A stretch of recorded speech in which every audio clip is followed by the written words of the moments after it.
Okay, good afternoon, everyone, and welcome to today's capacity building webinar organized by PMNCH in preparation of the 77th World Health Assembly, which will take place from 27th May to the 1st of June, 2024 in Geneva.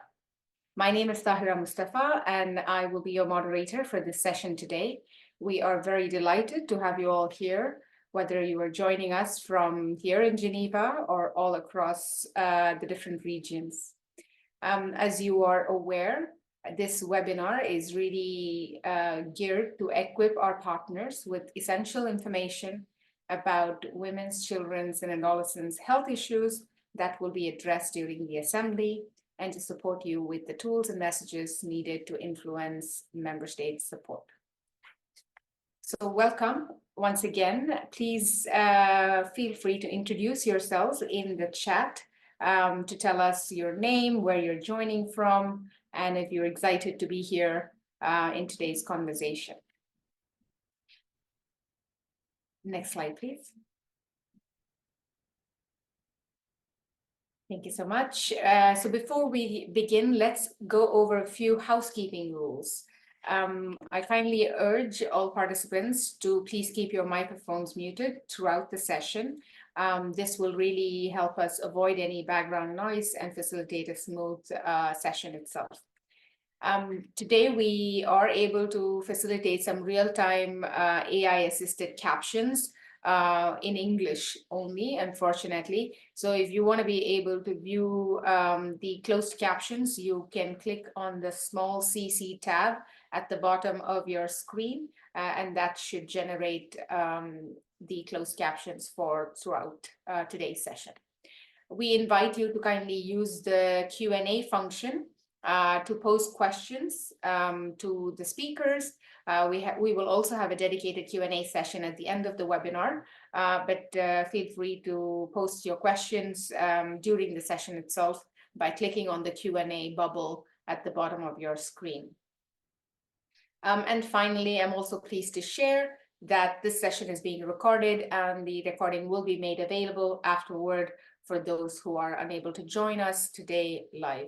We also have some excellent resources that we will be able to share with you following the end of this session, and we'll also let you know how you can access that quite easily, and we'll let you know when to expect that in your inboxes as well. Thank you once again. With that, I already spoke a little bit about what you can expect in today's session. We really are very excited to create this sort of a first of its kind opportunity for PMNCH partners to be able to really understand how to engage during the World Health Assembly, whether you will be attending in person or if you're going to be joining some of the conversations virtually, and how can you really maximize your advocacy efforts for women, children, and adolescents' health. This is also to make sure that we are echoing with the same messaging as part of our advocacy efforts, and for us to align behind common asks for women, children, and adolescents' health, and also for us to be able to cross-pollinate and learn from each other's experiences and connect with one another, both in the lead up to the World Health Assembly and also during, if colleagues are going to be joining us here in Geneva. So this is just to give you a brief idea of what we will be covering today and how we will be going through the run of show. This is the overarching agenda. While this remains on your screen, we'd like to hear a little bit from you about if you've ever attended WHA before, and if you are planning to attend the 77th World Health Assembly this year. You see the poll on your screens, and I kindly invite you to respond to the poll. So we have quite a number of colleagues who've never attended WHA before. So we really hope this will be a good sort of induction session to help you understand what the Assembly is and what are the opportunities that lie with the Assembly. And also for the ones who are attending, in person or virtually, we hope to equip you with the right resources to facilitate your attendance as well. This is great.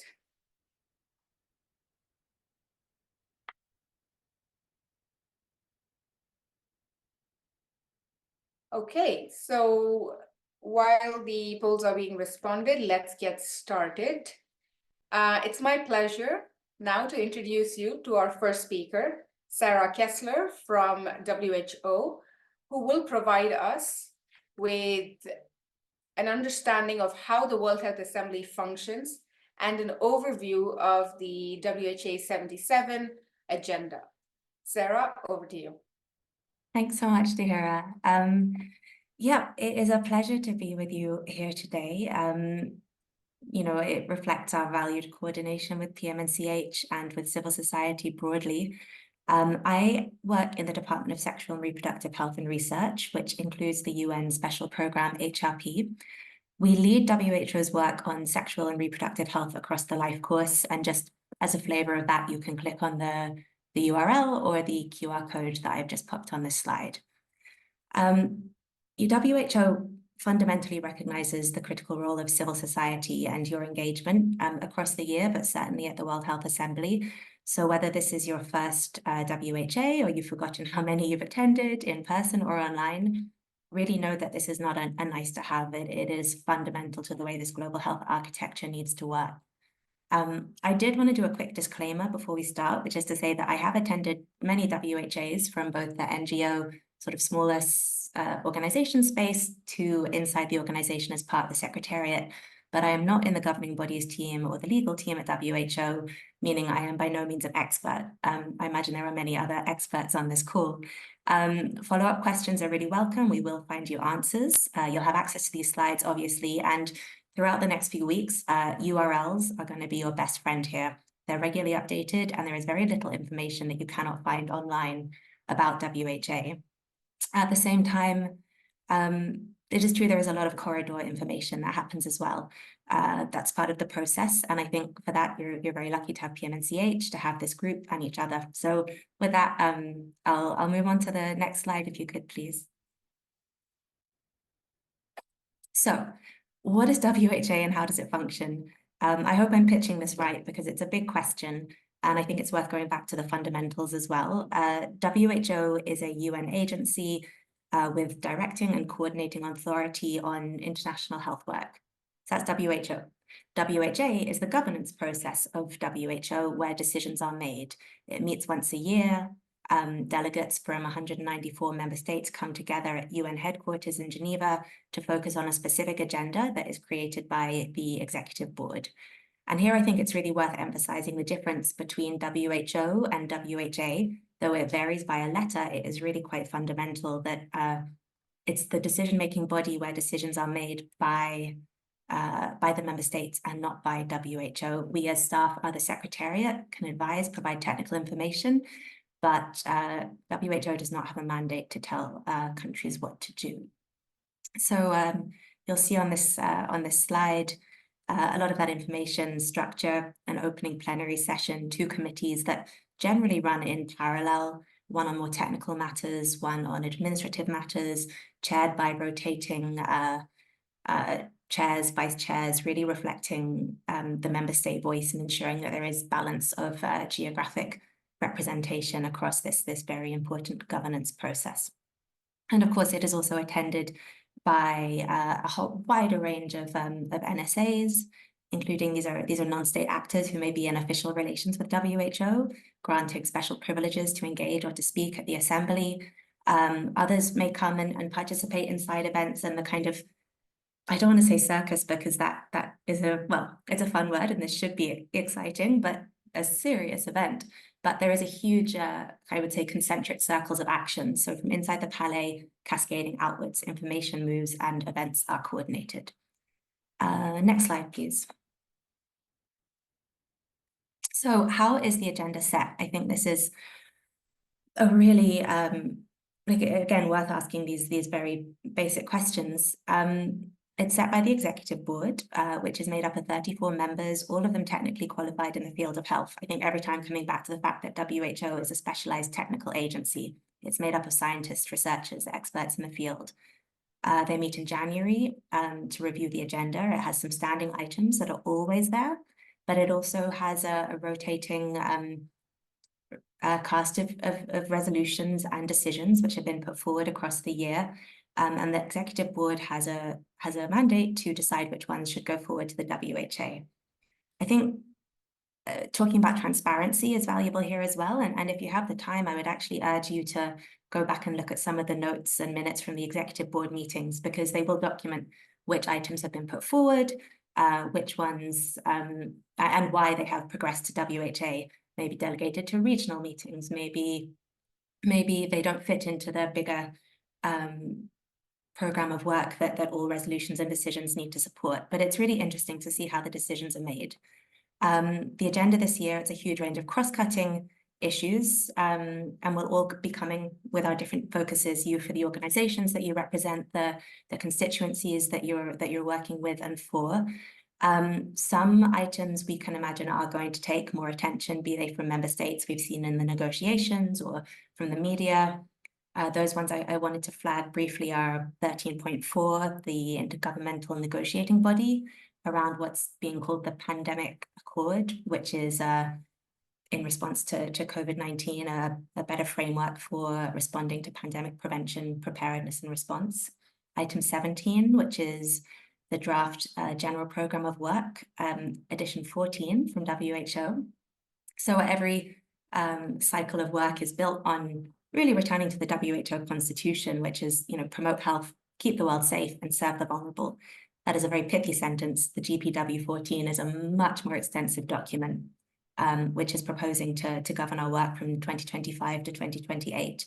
If you look there, you will see a lot of, hopefully, the issues that you've come to work on are represented there, and that will be discussed and agreed, hopefully. Item 18, sustainable financing. So the investment round for WHO, trying to secure more flexible funding for the organization. And then, of course, item 20, health conditions in the occupied Palestinian territory, which will be an item of focus. That being said, there is always uncertainty. WHA is not a foregone conclusion, and it's very hard to know when a discussion will change directions. Next slide, please.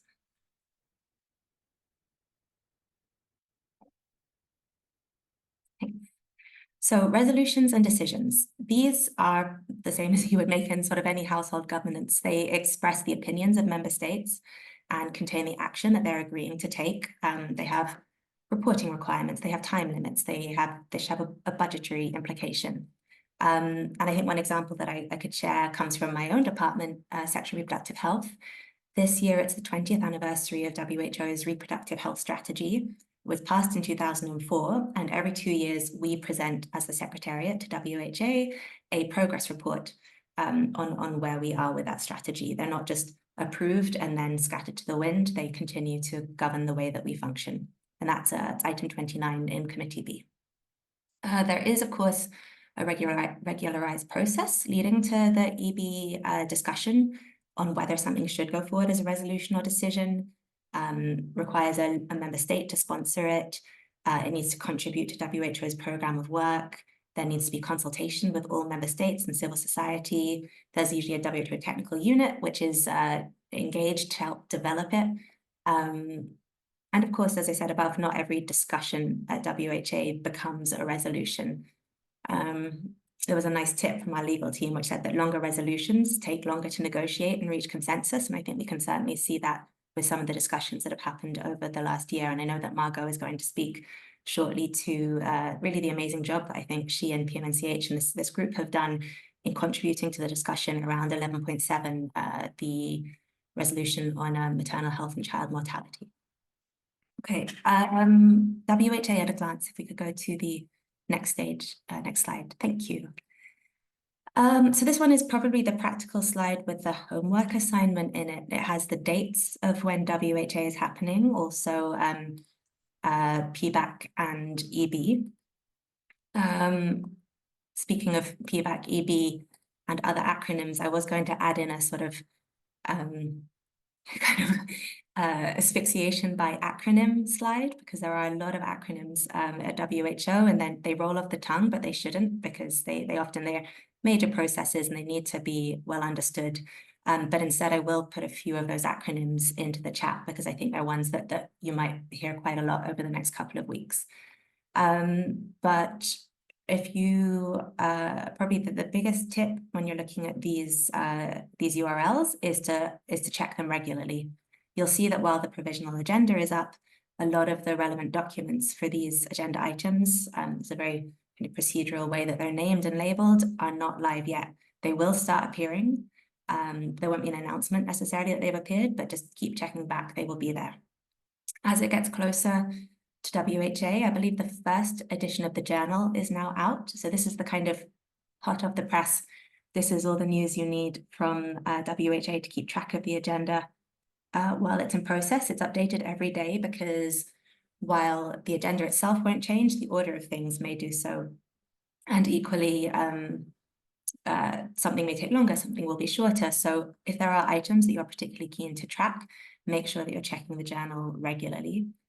And then, yeah, and follow the live stream. You may not be kind of in the room in person, but in all the official UN languages, you can be present in a different way, and you can engage in the discussion with your own networks as you follow them. Delegation wise, as you'll see here, inside it's the Palais des Nations, which is the UN's headquarters in Geneva, where the WHA is hosted. You need badges to enter, so either as a member state or as a delegation. And PMNCH is not able to get badges for its members, but if you are attending, then I think finding your fellows is going to be an important way of surviving and thriving through WHA. And I will, I think, hand over just in a minute, but I wanted to, hope this doesn't get too philosophical, but I guess I just wanted to say that thinking about this presentation and how to make WHA comprehensible, it's familiar if you're familiar with it, it's alien if you're not, it's formulaic, but it's also incredibly nuanced. How do you make 190 countries talk to each other? It's heavily planned, but it's often unpredictable. And we really appreciate you being a part of this journey with us. So hand back to Tahira, and thanks for the opportunity to join you. Thank you so much, Sarah, for that very comprehensive overview. Really understanding the structure and agenda of World Health Assembly is very crucial for anyone's engagement and to really capitalize on how to make our advocacy efforts work during that very busy week, as you rightly pointed out. Next, we will delve into the specific issues related to women, children, and adolescents' health and well-being that will be discussed during WHA77 and what are some of the opportunities that lie ahead for us. I'm pleased to introduce Margot Nalo from Save the Children, who has been very instrumental in sharing, excuse me, a coalition of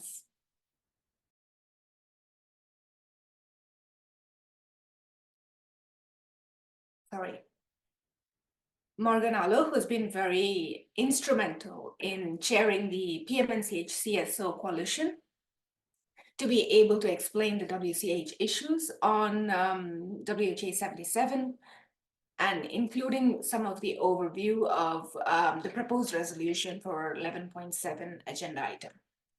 Over to you, Margot.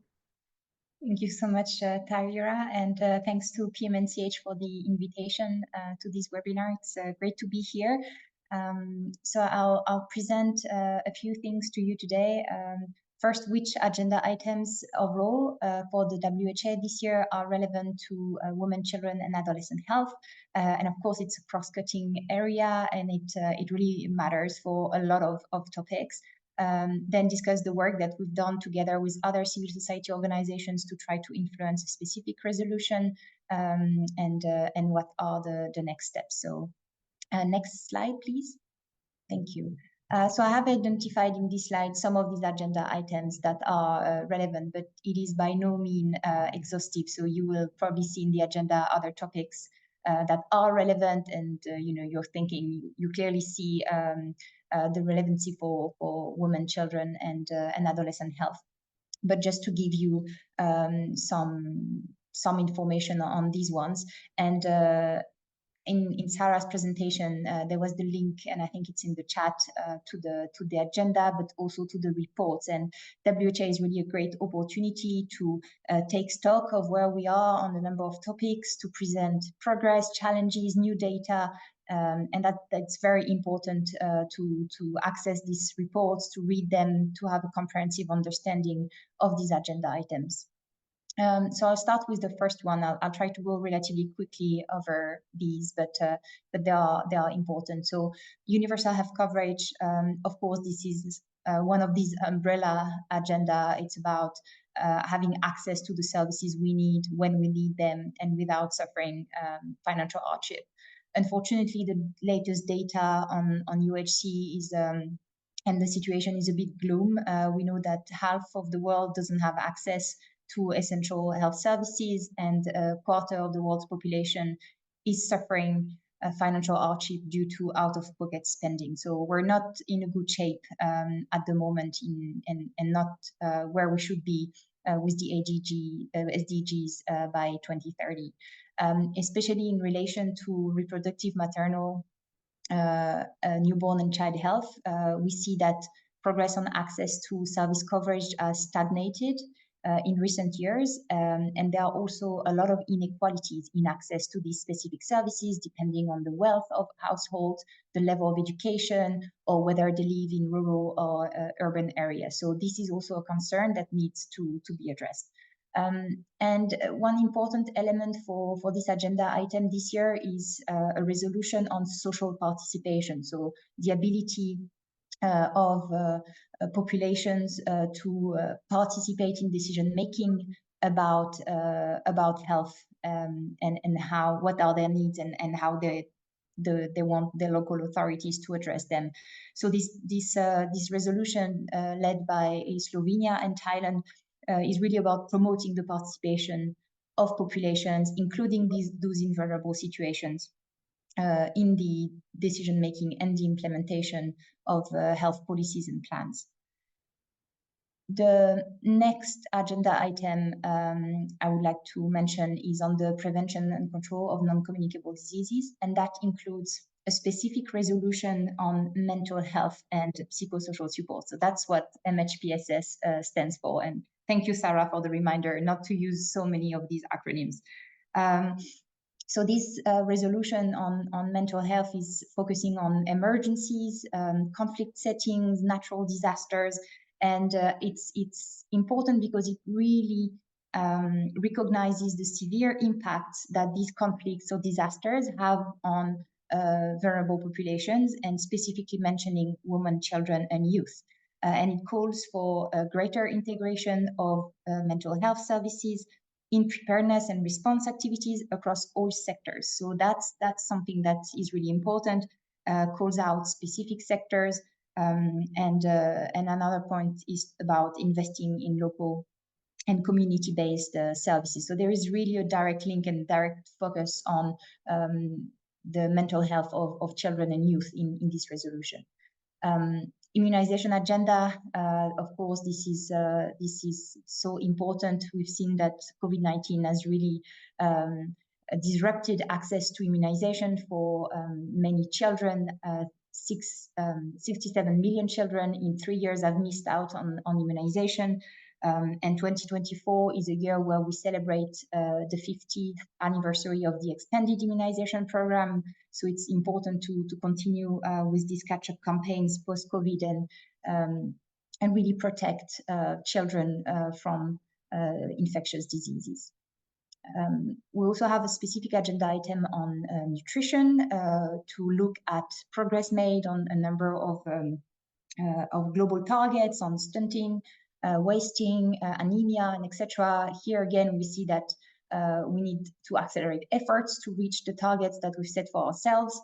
And there is also elements around the digital marketing of breast milk substitutes in relation to the implementation of a specific code on the marketing of breast milk substitutes. So WHO has developed new guidelines to really help member states to tackle this digital aspect of the marketing, which is new and wasn't there when the code was initially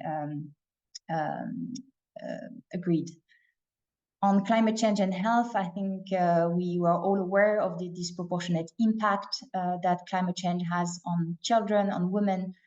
So again, this resolution and this agenda item is a good moment to showcase this reality, to make sure that that these populations are acknowledged as bearing the brunt of the climate change crisis, and how they can contribute to the policies and plans that will be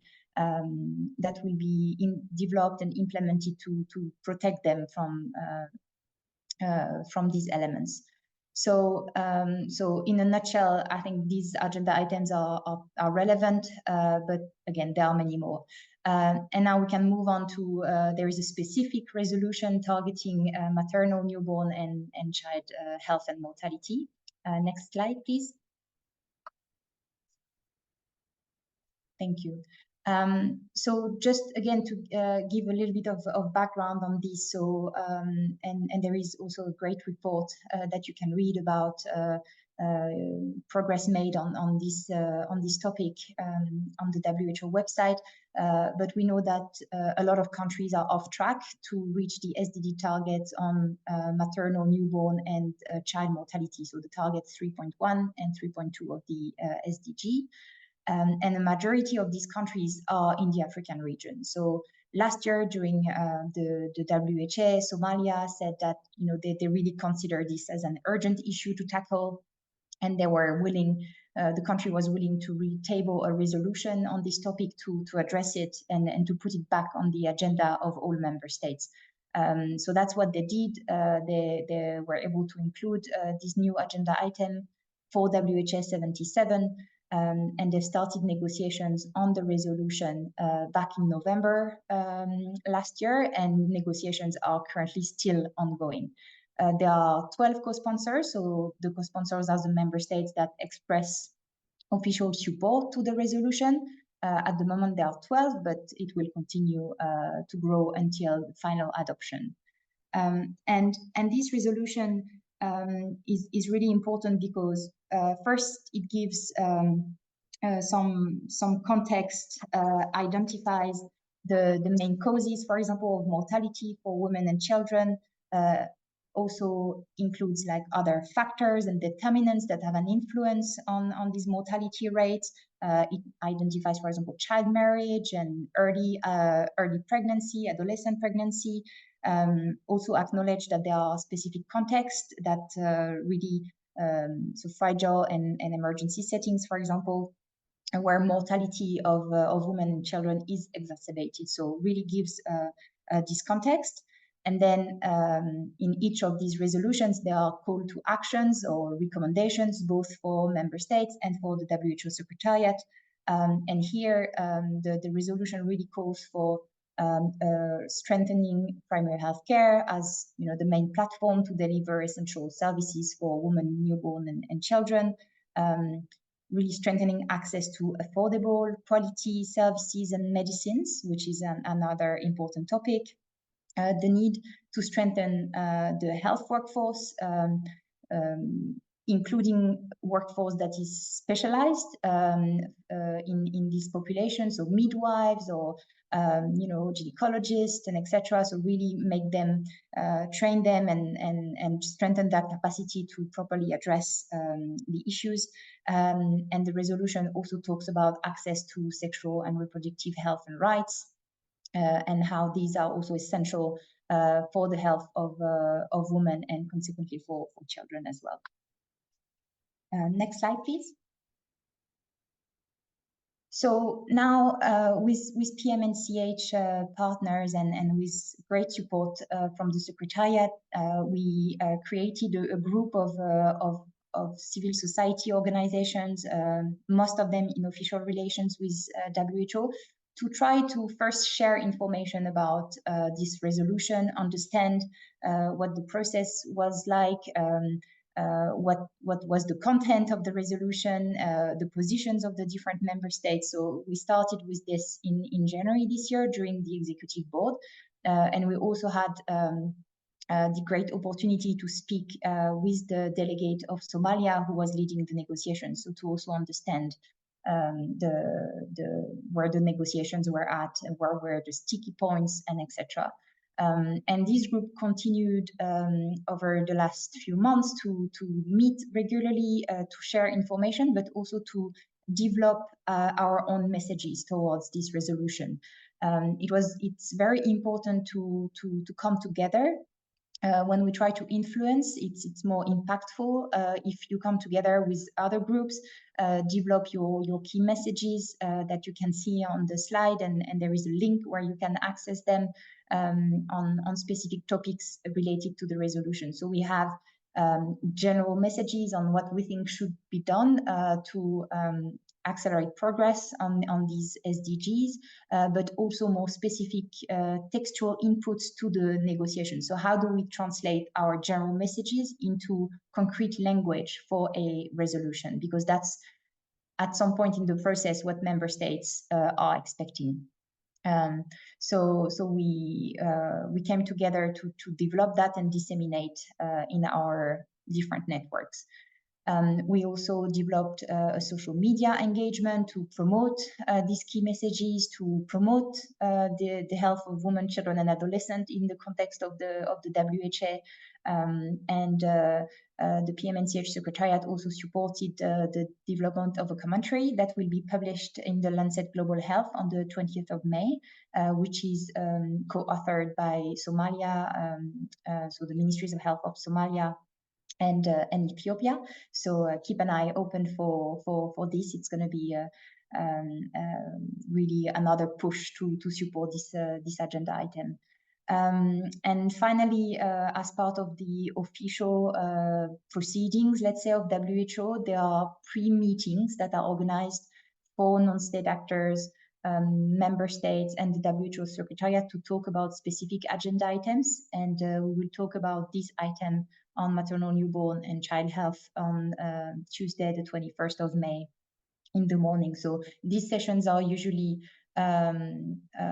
for those in official relations, but it's, again, another opportunity to have a discussion with member states. And I'll stop here. Thank you.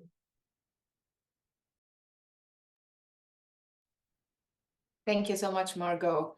And as I had just mentioned before Margot started, Margot has been very instrumental from Save the Children's representation to really chair the PMNCH CSO engagement group and facilitating this collective contribution of non-state actors towards the resolution for the agenda item 11.7.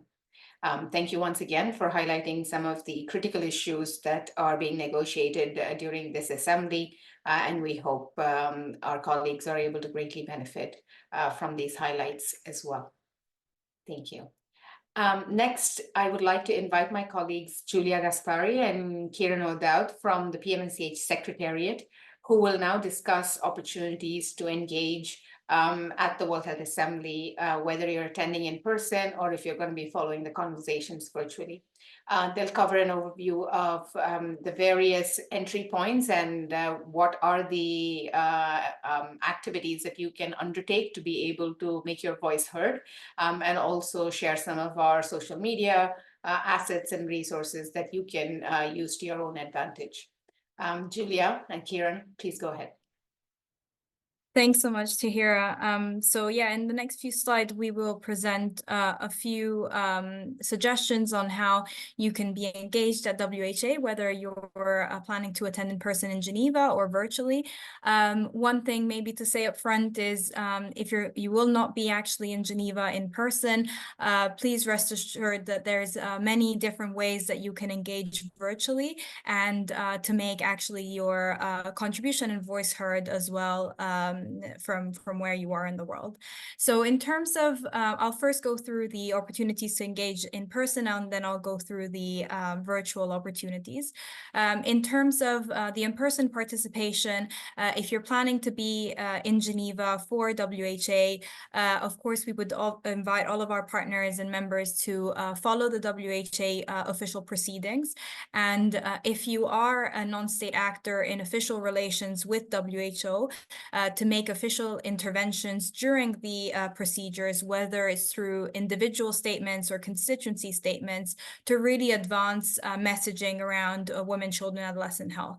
In the next few slides later, Arwa from IFMSA will also be presenting on some tips and the process on how to actually develop these statements, so that we hope that this will be very relevant for you.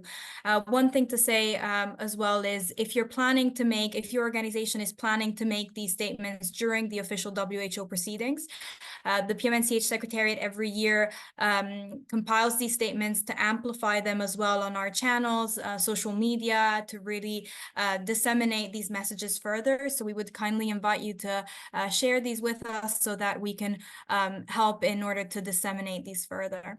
As well, another opportunity is obviously to hold bilateral meetings with member states and conduct member state outreach to really advance messaging around women, children, and adolescent health.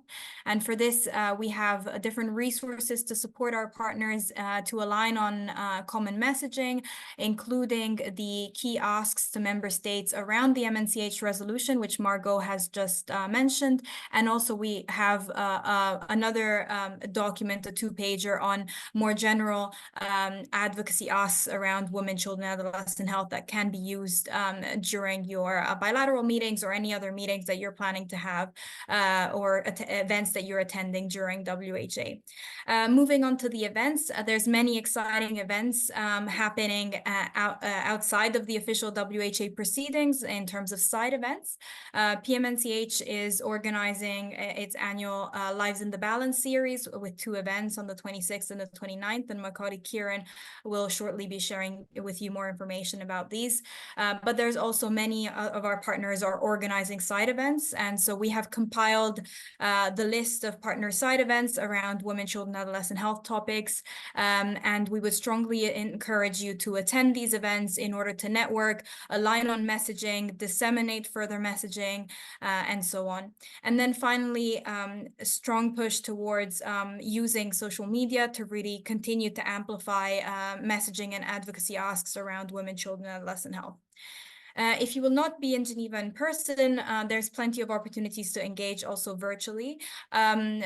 Firstly, we would encourage all of our partners to continue amplifying the advocacy asks around women, children, and adolescent health that have been developed, whether it's on your social media, on your websites, in any events that you're planning to attend virtually as well, to ensure that there is also greater and more aligned collaboration in order to influence the WHA negotiations and specifically the MNCH resolution. Secondly, PMNCH has been following the official proceedings of WHA, and we usually conduct an exercise in order to track member state interventions and then be able to report on these interventions in order to really identify which thematic areas have been raised by which member states and what are specific member states pushing for within specific agenda items. If any partner here is interested in helping us with these efforts, please feel free to reach out to us at the Secretariat and myself as well, so that we can coordinate together, because this is a super useful tool in order for further advocacy moving forward, and also to identify which specific member states are carrying which specific messaging, and in order to be more effective in advocacy. Obviously, many of the side events that partners are organizing will also be available virtually, so you can follow these as well. And then, of course, a social media messaging, and my colleague Kieran will shortly be presenting the social media toolkit that we've put together at PMNCH. To support as well the advocacy and to align on messaging, as I mentioned, we have different resources to support you with this, which we hope will be very useful during WHA. We've mentioned these 2 key resources already, but just to summarize, there's a key advocacy messages document on improving women, children, and adolescent health. And as well, there's a separate document with specific advocacy asks on the MNCH resolution to advocate with member states. In addition to this, we also have other knowledge products that will be launched during WHA, during the Lives in the Balance events, etc. Some of these are, for example, the Lancet Commission on Investing in Health will be presenting some of their emerging findings during the Lives in the Balance event on the 29th of May on investing in health. There is some messaging around there that we will share with you. We're also working on a 2-pager brief with INAP PPMM and Child Survival Action on 6 actions to reduce the high mortality on maternal, stillbirth, newborns, and child mortality. Then PMNCH will be launching the Adolescent Wellbeing Investment Case on the 29th of May. There will be a full document, a full report. The executive summary was presented during the Global Forum for Adolescents in October last year, but now we will have the full investment case report, and there will also be an accompanying advocacy brief with some key advocacy message extracted from the full investment case. And then we will also have an advocacy brief on investing in women, children, and adolescent health for equitable and sustainable economic and societal progress. All of these resources will be available on the QR code that you can see on these slides. The resources will become available as soon as some of these resources will become available as soon as they will be launched. So please, we invite you all to keep an eye out for these resources on the QR code. As mentioned by Tahira at the very beginning of this webinar, the slides will be shared with all of you and also be uploaded on our website, so you can be able to access these resources in your own time. I will now hand the floor to my colleague Kieran, who will go through the different side events and also the social media toolkit. Okay, great. Thank you, Julia, and hello, everyone. Glad to be part of this webinar. So let me talk about Lives in the Balance. We started Lives in the Balance back in 2020 as a response to COVID.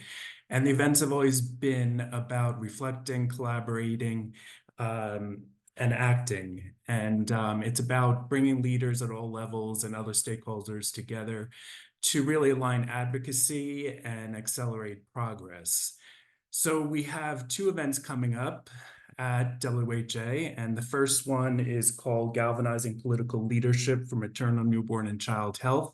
It's being hosted by the government of South Africa, and it focuses on the resolution and where progress can happen. And it talks about innovative partnerships as well that can make that progress happen more quickly. The second event is called Invest in What Matters, Making the Case for Women's, Children's, Adolescents' Health and Well-Being. And it talks about key opportunities for investment in women, children, adolescent health for progress. And at that event, we'll be launching 2 of our reports, the investment case and the Women, Children, Adolescent Health Advocacy Brief. In addition to promoting the Lives in the Balance events, we've been promoting various side events for our partners around women, children, and adolescent health. And we'd be happy to promote any event that you are having. There is a link to register your event, and it will appear on our website. So we are actually promoting the page with all of the events, and then we are promoting each event individually in our social media channels. So our social media channels are all already very active. So please follow us and retweet and share all of our posts. And as well, you can look to our social media to get information on these upcoming reports and see when they're launched right away at our upcoming events. So next slide, Julia. Okay, let me share my screen so we can go through the toolkit.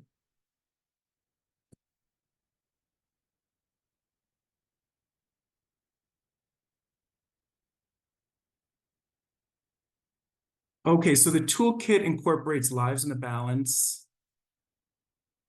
and the resolution. So this paragraph here just gives a background on Lives in the Balance, and it connects right to the resolution toolkit. So why don't we go through that resolution toolkit first?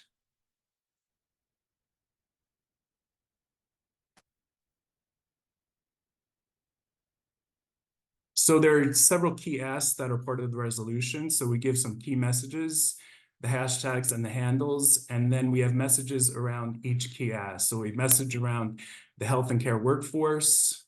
We have messages for SRHR. We have messages for nutrition, fragile settings, immunization, government involvement, and climate change. And also we have creative assets. So here are just some of the creative assets here, but we have about 6 or 7 to coincide with the key asks. So we've been putting these out in social media for the last several weeks. So they are here to be used and used in your social media channels as well. So we'll go back to Lives in the Balance. So as I said, we have 2 events. We have registration links for the series, which would be the event on the 26th of May and the 29th of May. And this kit provides all the different social tiles that can be used in social media. So we have registration tiles in 3 languages, English, French, and Spanish for the series, as well as each event. So the event on May 26th, and then the event on May 29th, again, in 3 languages to make it as inclusive as possible. We've also provided different stats. So right now there are about 5 stats around women, children, adolescent health. So not just maternal, newborn, child health, but also inclusive of adolescents.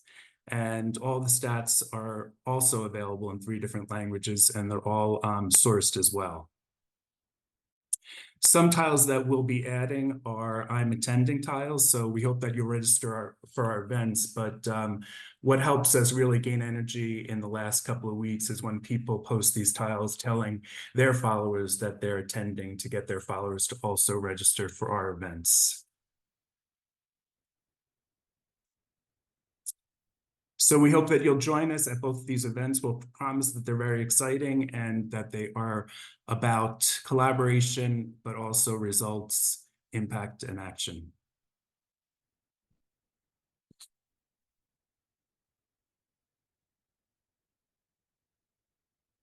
Okay, let me stop sharing.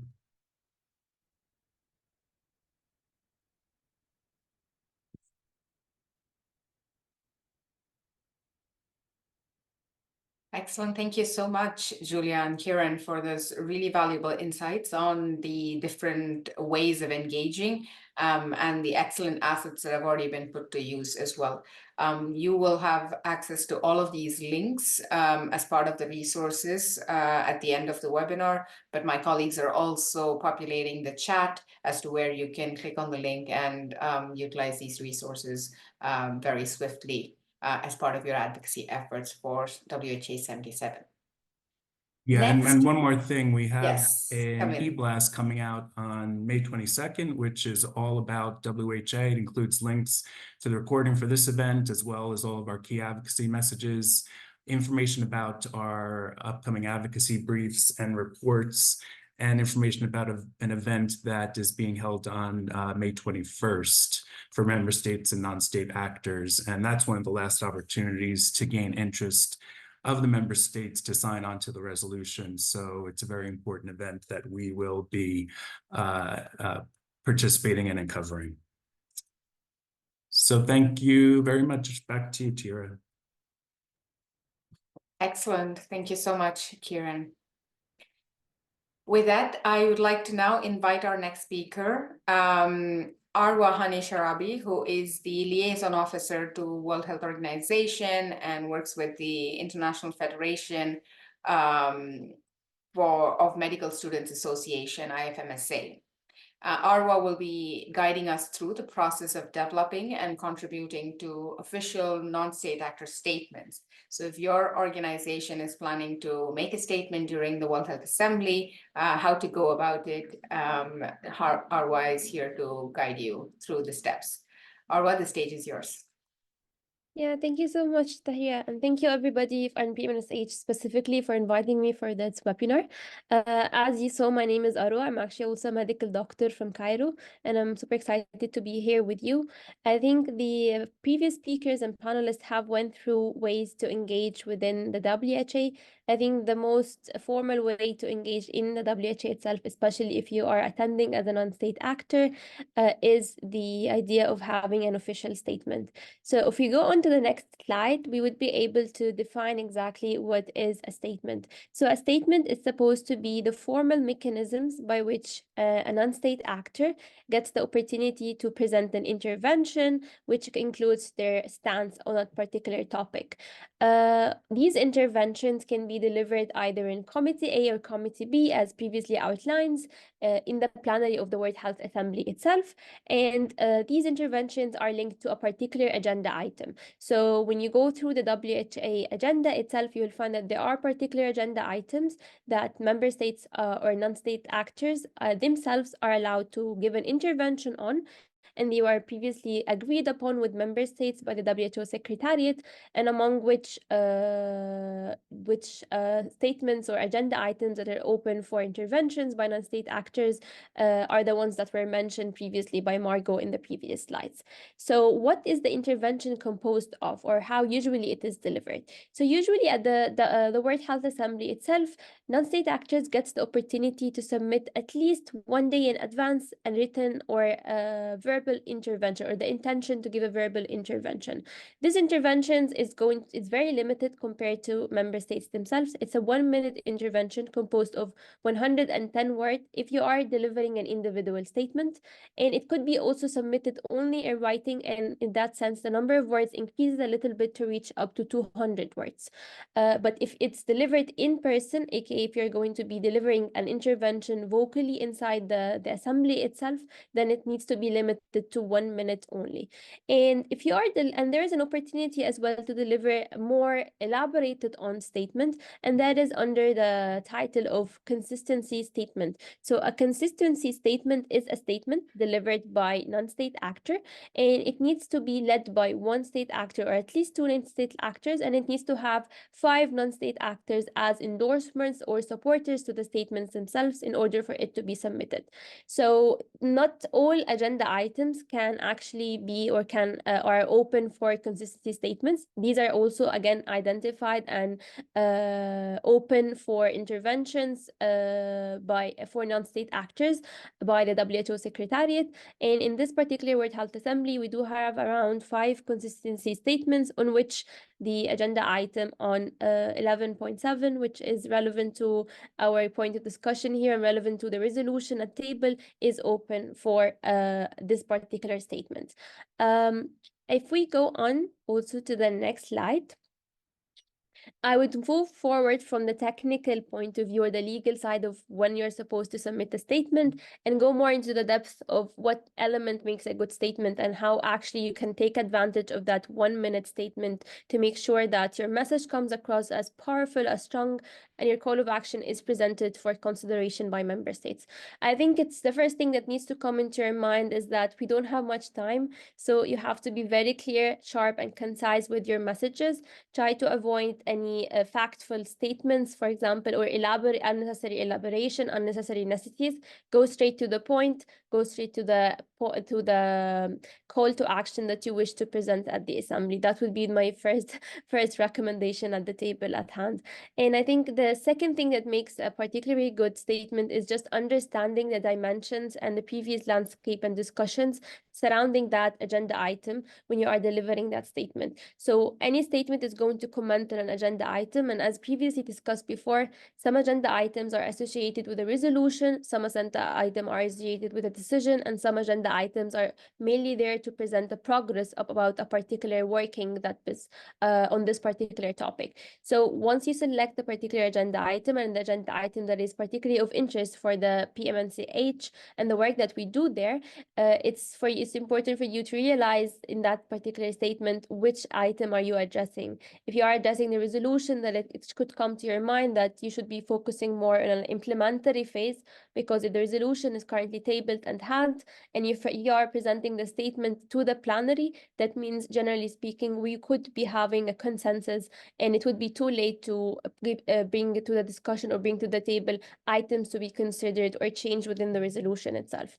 If you are commenting within the agenda on a progress report, like for example, the agenda item on maternal child nutrition, then it could be of favor of you to consider key action and key changes that can be brought forward, and key call to actions of things that you want to see in order to implement or accelerate the progress on this particular agenda item. I think it's also worth noting now that we already have drafted some advocacy messages that can help draft your statement and make it much more stronger. Please refer to the key asks. I think we dropped it in the chat here as well. I think it was shared in the previous slides, but they include some key messages that was drafted by the members that is relevant to the resolution, and is also relevant to other agenda items. I think is another also thing to familiarize yourself with, or to other thing when you are considering, when you want to write that particularly good statement, is that you need to also consider that the statement not to be too many key actions or too many points. Remain stick and try to include that the statement includes at least 2 to 3 call to actions, not more than that, because it could get a little bit confusing when you are delivering the statement on the floor. And another thing to keep in mind is that you can actually increase the weight through allyship, and make sure that you can actually collaborate in the statement through the consistency statement. For example, as of now, we have around 4 proposed consistency statement that is on this particular agenda item 11.7. If you are a non-state actor, you might want to consider supporting these statements if they are in line with your key advocacy actions and key advocacy points. If you are also submitting a statement as an individual, it would be mindful if you are in line with the PMNCH key advocacy points to bring up PMNCH network within your statement. That gives a lot of strength and gives a lot of weight to the statement, because it comes from the fact that a lot of members have thought about these actions. A lot of things are representing a lot of different groups and consistencies, and it represents a wider base rather than just your small organizational perspective. I think also, speaking of allyship, amplification of statements on social media, when you are delivering a good statement and it's already televised through the live stream, something that you can do is that you can amplify other organizational statements and also amplify your own statement by sharing them. And from our side, and from PMNCH partner side, they're also you are invited to share the statements for them, and they would be amplifying it and sharing it on their own social media as well, to sort of like get the message across and make sure that the key asks and key advocacy elements is put forward. I think this is briefly, in a nutshell, the information that I have for you regarding statements. I think I will also drop in the chat some of the organizations that are working on consistency statement in case you are interested in approaching them. IFMSA is one of them, so you feel free to approach me. I believe also Save the Children, Margot here, is working as well on a consistency statement. Feel free to approach her as well, and together with 2 other organizations I'm dropping in the chat. And that's it. If you have any further questions, please feel free to drop them either in the chat or in the Q&A session. I'd be available for that as well.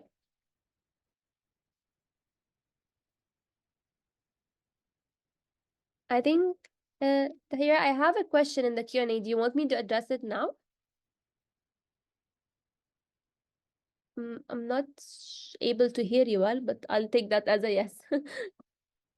Okay, so Veronica is asking, can we make an individual statement if you are already part of a consistency statement on the same item and resolution? Unfortunately, no.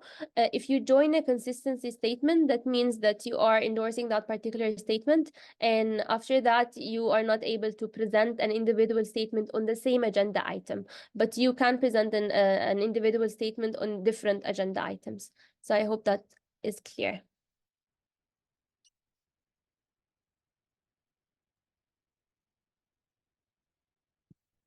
Excellent. Thank you so much, Arwa. Perfect. Now I would like to wrap up with a quick summary of what we have heard so far. We have some excellent questions that are popping in the chat already and the Q&A. So colleagues, if you are interested and if you want to know more about some of what our speakers have already shared, please don't hesitate to pop your questions in the Q&A channel. And my colleagues have been very busy in populating all of the resources that were mentioned with hyperlinks that you can click and access in the chat as well. If you're interested in joining the events that PMNCH will be hosting on the 26th and the 29th, the details on where to register are available in the chat. Please do click on that link and express your interest to join these events in person or in by connecting virtually as well. It is a hybrid, both of them are hybrid events, and that's feasible. I'm very glad that we were able to hear the overview of the World Health Assembly from Sarah. Margot really walked us through about the insights into the WCAH issues and the proposed resolutions that are being negotiated. Specific to what Margot did speak about, there are quite a few lineup of resources that are going to be made available just next week, including the Lancet Global Health Commentary that will be accessible on the 21st of May. The next WHO informal pre-meeting for non-state actors, member states, and the wider set of partners is also going to happen on the 21st May, which can be viewed on the WHO website, which will be live streamed as well. So there will be 2 sessions that will be happening on that day, which is on the agenda item 11.7 for the resolution on maternal and child mortality, as well as the agenda item that is covering the climate negotiations and the resolution in that specific area as well.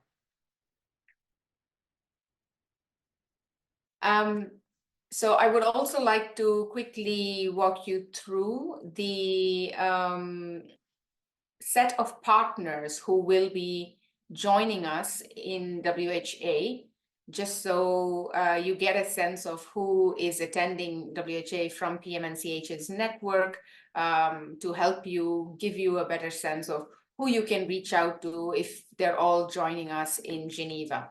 I'm very pleased to share that we have a wide range of our constituency members from the academic and research institutes, adolescent and youth constituency, donors, governments, of course, as part of their member state participation, healthcare professional associations.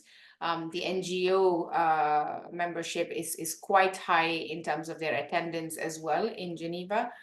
This year, intergovernmental organizations, UN agencies, private sector, and others.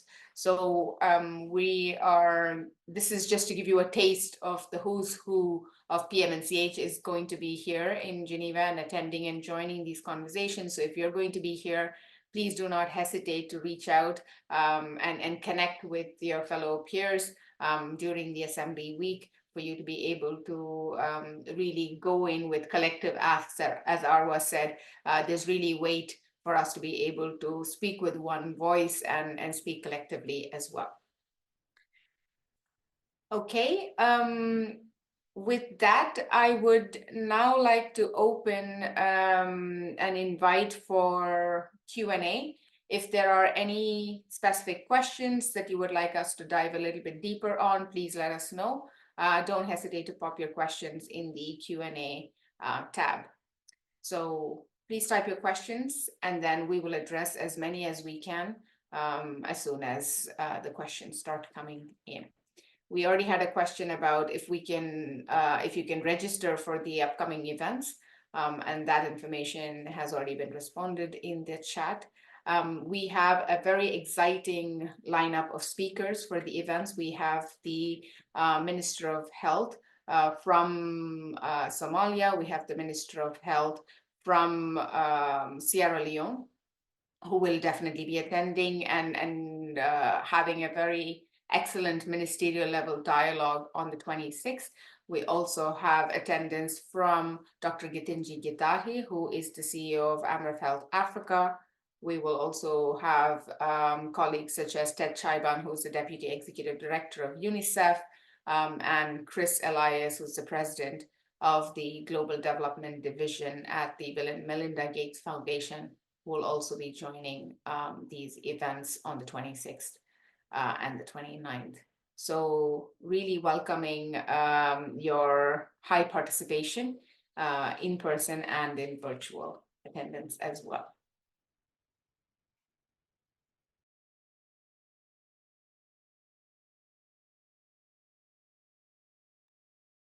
And we, as I mentioned, we will be recording these events, and we will also be making sure all of these resources are being shared with you right after the webinar.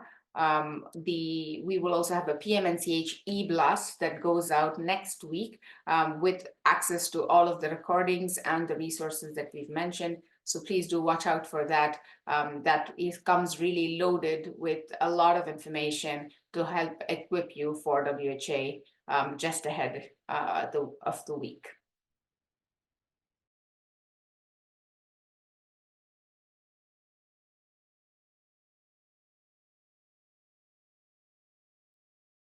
So there's an excellent question in the Q&A that says, can we find other PMNCH members who will be present at WHA via the PMNCH website, or is there another way of meeting and finding each other?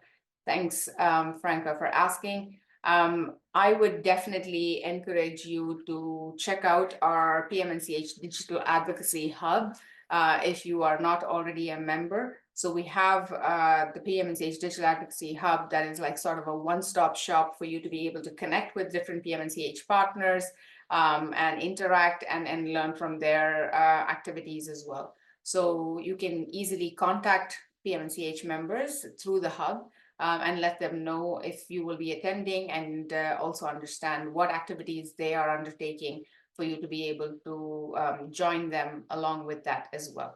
So the details on how to join the hub and access the resources on the hub or connect with different partners are available in the chat as well. My colleagues will pop the link in for you to join the hub if you are not already a veteran in terms of accessing our PMNCH hub. It is a great resource, a great platform for you to be able to really take advantage of in terms of connecting and interacting with colleagues.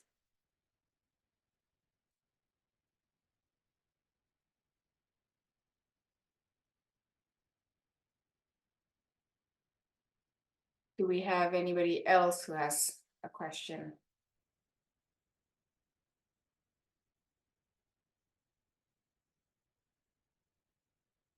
Is there a way to attend the presentation of the resolution 11.7? Definitely all of the negotiations or all of the proceedings of the WHA are live streamed on the WHA website. The timing of when the different agenda items are happening will depend on the daily journal. So as Sarah Kessler spoke about it earlier, we have the preliminary journal that actually lists the timing, which day of the week and which time of the day is it planned to take place. But as proceedings go through the entire week, it is highly likely that there would be some delays and that it might get pushed out. But do follow the journal. It always gets posted in the morning based on the updated timelines each day. So if you want to be able to follow the 11.7 agenda item or any of the other agenda items that Margot highlighted, where there's an opportunity for WCAH issues, please do follow the journal, and then you can watch it live streamed.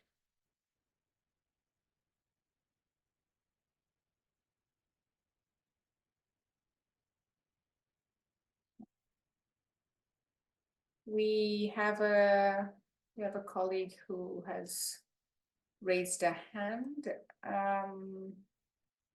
Tahira Ahmed, I see that you have a question. Would you like to come in?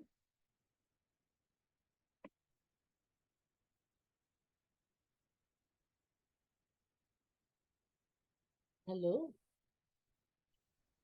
Tahira? Yeah. Can I speak now? Yes, please. You're a little bit faded. If you want to come closer to the microphone, everybody can hear you better. Okay. This is my computer, so can you hear me now? Yes, please go ahead. Okay. Hi, I'm also Tahira. I'm Tahira Ahmed, and you're also Tahira. So it's glad to meet you. We call each other Mita. Mita means we have the same name. I used to work for United Nations Population Fund for 30 years after I graduated from Chicago University. Then later on I did my PhD, and after I retired, I joined North South University as Professor of Public Health, and I teach reproductive health and MCH. Actually, I'm very impressed by the speakers, Sarah, and then the next one was, what's her name?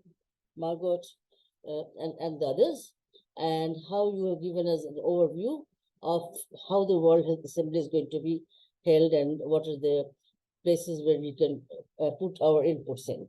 My overall question to all of you is it business as usual, or are we neglecting some sectors? Let's think about it. I mean, people talk about climate change and emerging diseases, and all these are already in the agenda. But what about things which are not in the agenda? Are we forgetting that thing? Are we forgetting the emergencies which are in some places in the world? And what can WHO do here? WHO did a wonderful job, and I have had various interactions with WHO reps and had worked on the midwifery workforce here, and done the fistula program, done the cervical cancer program here. So altogether, WHO and UNFPA had a very, very good collaboration. But I feel that there are some sectors of human nature, human people that we are sort of ignoring or not actually acknowledging, and these include actually the emergencies. And I don't know if SDGs address emergencies, and it's a great thing. Climate change, yes, it's a big problem for Bangladesh also, and it's going to be a bigger problem. But let's look at other issues which are not what we've covered, not the everyday thing that we're covering every day. And by the way, WHO did a fantastic job on the COVID, and we had minimal, I think, number of COVID cases in Bangladesh. So it's just a question to all of you, all of us, that I would love to get all the PMNCH, all the papers and the acts and the questions and everything. But my question is to all of you, think about what is going to happen. What is happening in the world now? Excellent. Thank you so much, Tahira, for sharing your thoughts on that. I think you raised very valuable points about the fact saying what are some of the pressing issues that are facing our society today, and how can we make sure that the conversations that are happening at the international fora are truly catering to the needs of some of the most marginalized populations that we need to be able to make a difference for. I'd like to invite Margot to respond and share some of her thoughts of her own. As I mentioned earlier, we have seen the potential of some of our non-state actors to be able to come together and collectively make a difference in pushing for the issues that we need to be seen reflected in these fora. And I think Margot will be able to elaborate a little bit more on that as well. Margot, you have the floor. Thank you, and thanks for the question, which indeed is very relevant. And I think you talk a lot about emergencies and what's happening in the world. Again, the agenda items that I've presented are only a subset of those that will be discussed at the WHA. There are many more agenda items, including a few on health emergencies and the role of WHO in tackling these emergencies. And we really see the breadth of these disasters, conflicts that are ongoing and affecting the health of women, children, and adolescents. There are also specific items on Gaza and Ukraine that will be discussed, and are obviously very politically charged agenda items, but really have a health component to them in terms of like access to services for the populations that are living through this situation.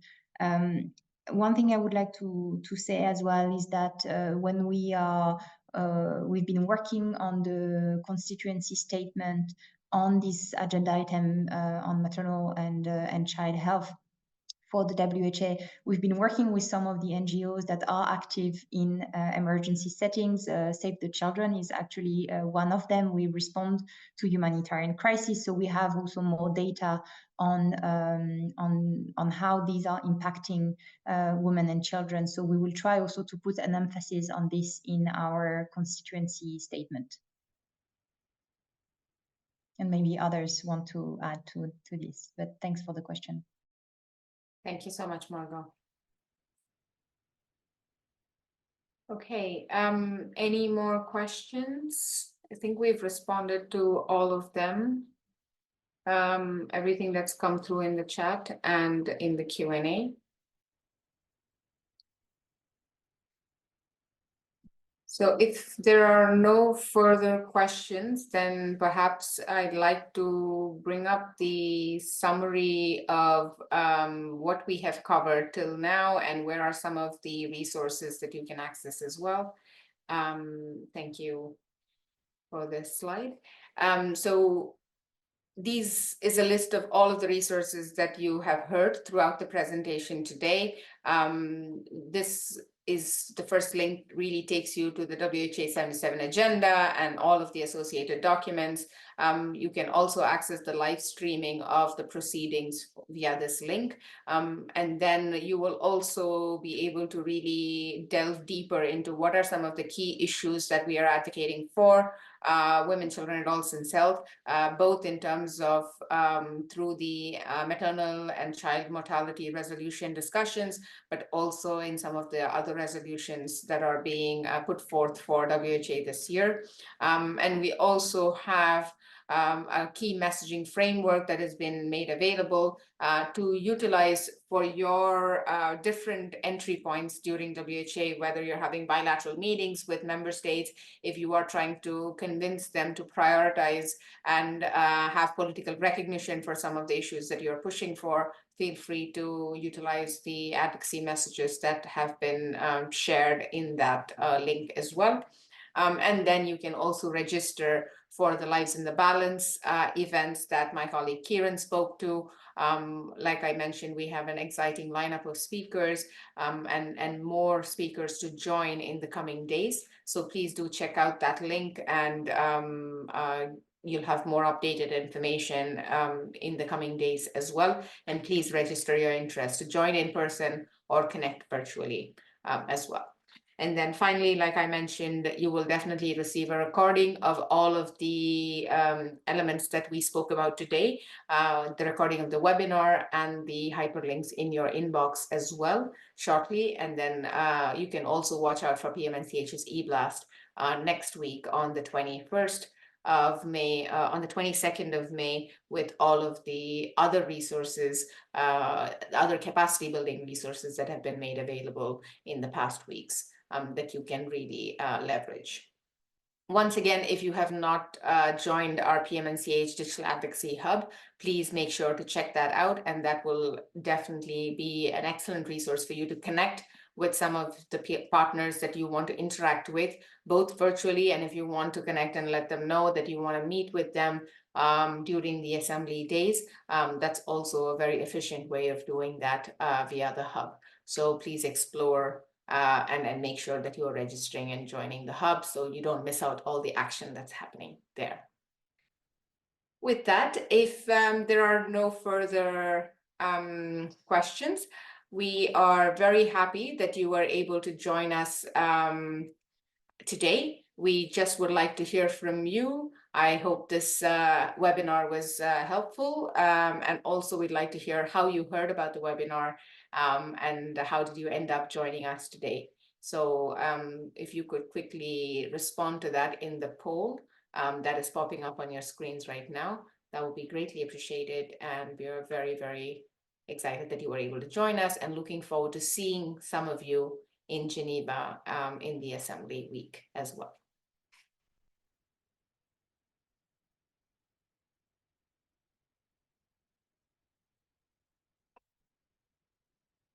We're very pleased to hear that this has been a very helpful webinar for most of you.